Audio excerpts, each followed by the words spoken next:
안녕하세요. 제가 20대가 딱 처음 됐을 때는요, 뭐든 마음만 먹으면 할 수 있는 특별한 사람인 줄 알았어요. 대기업에 취직하는 거, 원하는 근사한 사람과 만나는 거. 그런데 시간이 흐르고 하나하나씩 무너졌었어요. 취업은 생각보다 더 힘들었었고, 연봉은 기대에 미치지 못했어요. 여러분들도 이런 경험 있으신가요? 다사다난했던 20대를 보내고 돌이켜보니 저에게 결정적으로 인생 업그레이드를 시켜주었던 활동 3가지가 있었어요. 당장은 눈에 보이는 효과나 성과가 없는 것도 있었었는데요. 하지만 결국에는 도움이 되더라고요. 오늘 이 영상에서는 이 활동 3가지에 대해서 이야기해 볼게요. 첫 번째 활동은 바로 교환학생입니다. 사실 저는 학교를 그렇게 열심히 다니진 않았어요. 겨우 학점을 채우기 바빴죠. 그런데 딱 하나 제가 정말 열심히 도전했던 게 있었는데요. 바로 해외 교환학생 프로그램이었어요. 처음에는 관심이 없었었는데 누군가의 권유로 시작하게 됐거든요. 겨우 토플 시험을 보고 나서 서류를 준비하는데 제 성적으로는 도저히 미국이나 다른 영어권 대학에 도전할 수 있는 성적은 안 되더라고요. 그래서 교환학생은 포기해야 하나? 라는 생각을 하기도 했습니다. 제가 고를 수 있는, 갈 수 있는 곳들 중 마지막으로 남은 곳이 한 군데 있었는데요. 바로 오스트리아의 낯선 작은 도시 슈타이어라는 곳이었어요. 영어를 사용하지도 않고 저 시골 마을에 가서 살아야 된다는 게 처음엔 두렵기도 했어요. 물론 수업은 영어로 했지만요. 아는 사람도 없는 타지에서, 그것도 한국에서 14시간 비행기를 타고도 또 기차를 타고 들어가야 하는 시골 마을에서 사는데 내가 잘할 수 있을까? 라는 걱정이 앞섰어요. 하지만 이 선택은 20대 전반적으로 제 인생에서 가장 잘한 결정 중에 하나가 되었습니다. 비록 작은 도시였지만 기차로 몇 시간이면 빈에도 갈 수 있었고요. 주말마다 그리고 연휴마다 주변의 짤츠부르크, 체코, 헝가리, 이탈리아 같은 다양한 나라들을 경험할 수 있었거든요. 그때 깨달았어요. 진짜 세상은 넓구나. 내가 알던 세상은 정말 빙산의 일각이었구나 라는 걸요. 이 경험을 통해 저는 자신감을 얻었던 것 같아요. 낯선 환경에서 혼자 부딪히고 새롭게 친구들을 사귀고 다른 문화를 이해하면서 제 안에 작은 두려움들이 하나씩 사라지기 시작했거든요. 지금 생각해보면 그때 도전 정신이 제 30대의 어려움을 이겨내는데 큰 힘이 되었던 것 같습니다. 이후 이 교환학생의 경험이 여기서 끝나는 게 아니라 참 많은 것들을 선택하는 데 도움을 주었어요. 첫 번째로는 이제 진짜 내 전공을 외국에서 공부해보고 싶다는 생각에 가고 싶었던 미국 대학에 편입을 했고요. 또 직장도 해외를 오가며 할 수 있는 일을 도전할 수 있게 되었어요. 제가 두 번째로 말씀드리고 싶은 것은 바로 실패와 좌절을 경험해 보셨으면 좋겠어요. 20대 때는 옆에서 승승장구하는 친구들이 너무 부러웠었어요. 그럴 수 있거든요. 빨리 취직하고 빨리 성과가 나타나는 친구들 말이에요. 도대체 나와 뭐가 달라서 저렇게 잘 나가는 걸까?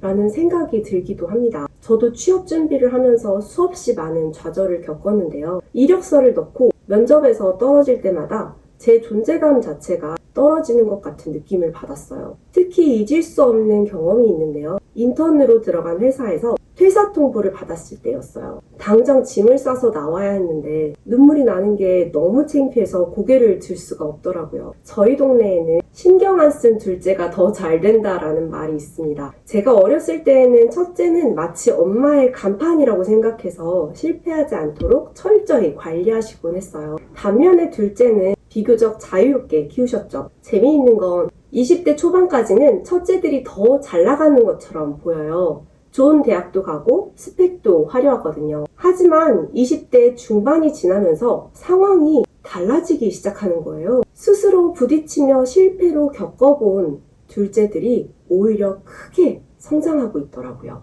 왜 그럴까요? 좌절을 통해서 극복해본 경험이 있으니 도전이 두렵지 않고 자기 스스로 어떤 방향성이 맞는지 많은 것들을 경험해본 것이겠죠. 스탠포드 대학의 심리학자 엘버트 반두라도 적당한 좌절은 회복 탄력성을 키우는 필수 요소라고 했습니다. 처음에는 이 말이 잘 이해가 되지 않았지만 지금은 좀 알 것 같아요.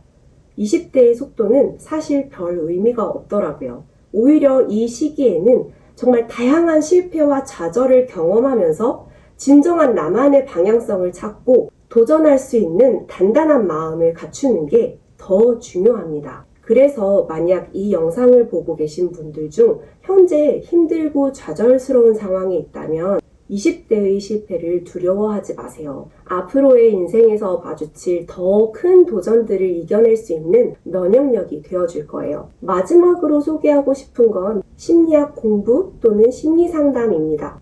이게 무슨 뜬금없는 소리지? 라고 생각하실 수도 있어요. 특히 이 중에서도 영유아기부터 성인이 되기까지 어떤 심리적인 발달 변화가 일어나는지 배우는 발달 심리학을 꼭 추천드리고 싶어요. 또는 공부가 너무 나에게 멀리 느껴지신다면 심리 상담이라도 꼭 받아보시길 권해드리고 싶습니다. 저의 20대 중후반에 엄마와 갈등이 커지면서 부모 수업이라는 이름으로 심리학을 처음 접했어요. 처음에는 아직 애도 없는데 무슨 부모 수업이야 라고 생각했거든요. 그런데 이게 제 인생 전체를 바꿔놓는 터닝 포인트가 되었었어요. 수업 중에서 가장 충격적이었던 건 부모의 마음이 마치 유전자처럼 아이들에게 되물림되고 있다는 사실이었어요. 불안해하는 엄마 밑에서 자란 아이는 불안을 배우고요. 화를 잘 내는 부모 밑에서 자란 아이는 분노를 배우게 되죠. 이것을 배우고 나니까 제 감정 패턴이 어디서 왔는지 이해가 되더라고요. 더 놀라운 건 우리가 이렇게 중요한 엄마라는 역할을 아무 준비 없이 맞이한다는 거예요. 그저 아이를 낳으면 자연스럽게 좋은 엄마가 될 거라 생각하지만 현실적으로는 전혀 다르거든요. 우리는 무의식 중에 부모님으로부터 받은 패턴을 그대로 반복하고 있는 거나 다름없어요. 제가 20대에 이 발달 심리학과 심리 상담을 추천하는 이유는 단순히 미래의 부모 역할을 준비하라는 뜻에서 말씀드린 게 아니고요. 지금 이 순간 나라는 사람을 더 잘 이해하고 내 감정 패턴을 파악해서 더 나은 선택을 만들어 가셨으면 좋겠는 마음에서 말씀드렸습니다. 저 같은 경우도 이 공부를 통해서 제가 왜 이렇게 이런 상황에 불안을 느끼는지, 왜 이런 관계에서는 지나치게 방어적인지를 이해하게 됐거든요. 그리고 이런 이해가 삶의 모든 관계에 긍정적으로 변화를 주었어요. 그리고 지금도 끊이지 않고 계속 저에 대해서 탐구를 하고 있답니다.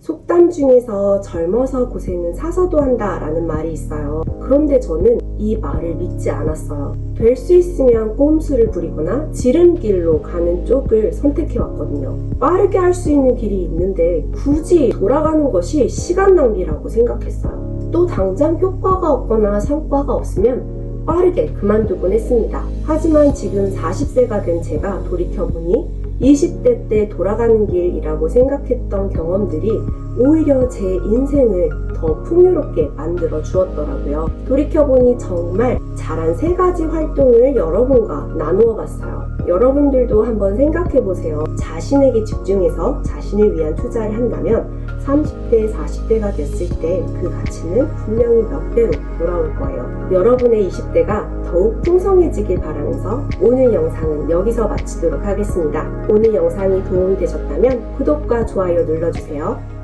안녕!